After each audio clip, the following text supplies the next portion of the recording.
you're in your 20s, you're in your 30s. Do we ever think about what's going to happen to us after 65? It's almost like it feels like we're just going to live forever, doesn't it? I just turned 30. I couldn't believe I turned 30. He's 45 right now. 46 next week. 46 next week. Where'd it go? Yeah, Marcel. I remember Marcel. I met Marcel when he was 21. He's still young. He's 27.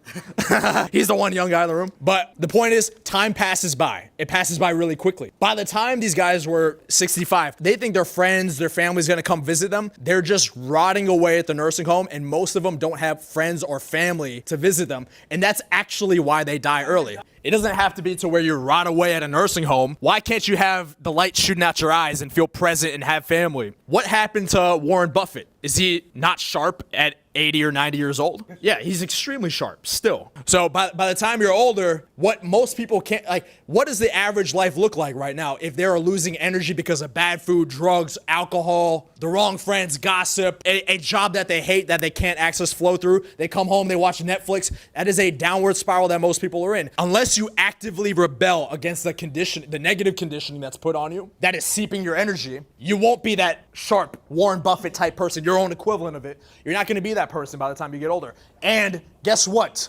The enemy of the best is what?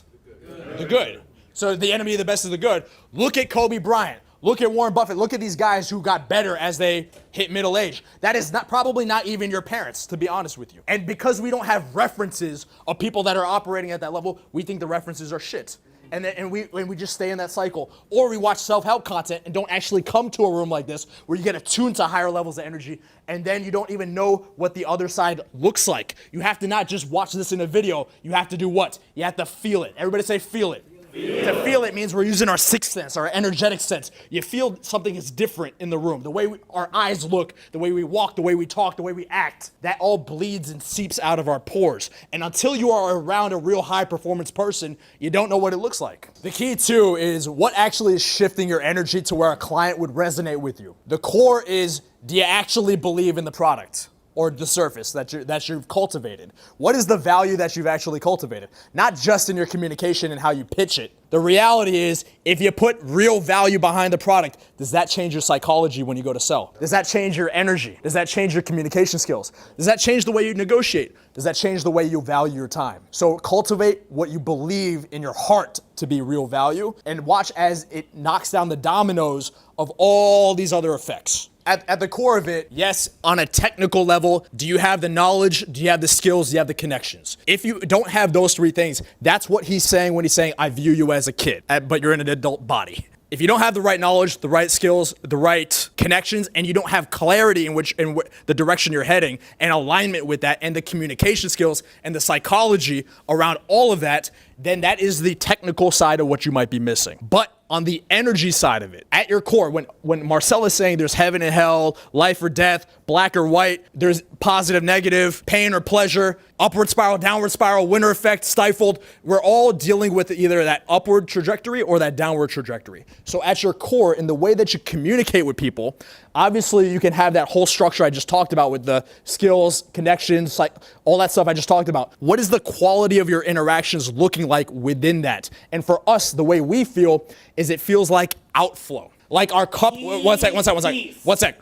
Our cup runneth over with energy. We have so much energy to give, to share, and not to take.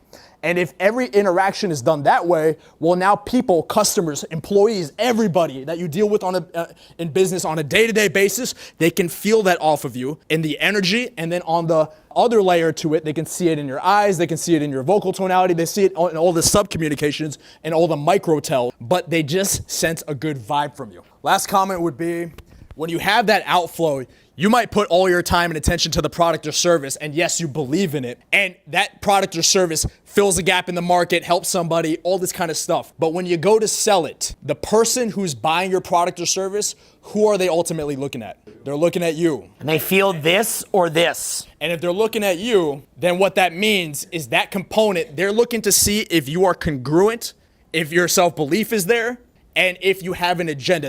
It's not that you can't go for the sale or go for the win aggressively, but you are the most engaged, but the least attached. And that's a signpost that you're coming from the right paradigm. And that means that your energy will be very clean.